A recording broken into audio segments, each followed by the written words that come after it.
या राज्यभरामध्ये अध्यक्ष महोदय 32चे किती प्रकरण म्हणजे जमिनी संपादित करायसाठी नोटिफिकेशन काढलं, हजारो एकर जमिनी शेतकऱ्यांच्या घेतल्या, परंतु त्या मोकळ्या गेल्या.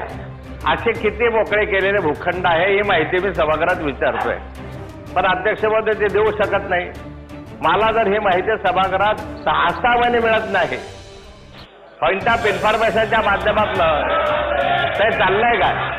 आपल्या माध्यमातून माझी विनंती आहे की ही मला या पुढच्या आठवड्यात मंगळवार बुधवारला तरी मिळेल का? नाही तर हे अधिवेशन गेलं, एक वर्ष जर भांडून जर मिळत नसेल या ठिकाणी माहिती, तर माहिती की शासन का दडवताय, काय लपवताय, काय त्याच्यामध्ये असं आहे की तुम्ही मला माहिती देऊ शकत नाही.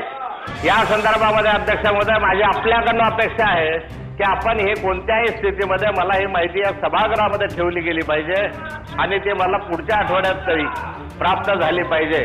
नाहीतर काय म्हणजे काय असा गुपित आहे त्याच्यामध्ये की माहिती तुम्ही देत नाही त्याच्यामध्ये अध्यक्ष महोदय. म्हणजे एका प्रकरणामध्ये अध्यक्ष महोदय ती माहिती आली की मग समजू शकेल. माहिती एक वेळा हातामध्ये आली, माझ्याकडे काही माहिती आहे, काही विखे पाटलांकडे माहिती आहे, ते बोलले जातात या संदर्भामध्ये आणि त्यामध्ये फार मोठ्या प्रमाणावर अपराध झाल्याची शंका असल्यामुळे ही माहिती सभागृहात येत नाही असा माझा आरोप आहे. थोडक्यात बातम्या मिळवण्यासाठी आम्हाला फेसबुक, ट्विटर, इंस्टाग्राम आणि यूट्यूबवर फॉलो करायला विसरू नका. व्हिडिओ बातम्या मिळवायच्या असतील तर आमचं चॅनल सबस्क्राईब करा. त्यासाठी यूट्यूबवर मराठी किंवा इंग्रजीत थोडक्यात असं टाईप करा आणि सर्च करा. थोडक्यात न्यूज नावाच्या चॅनलवर क्लिक करा.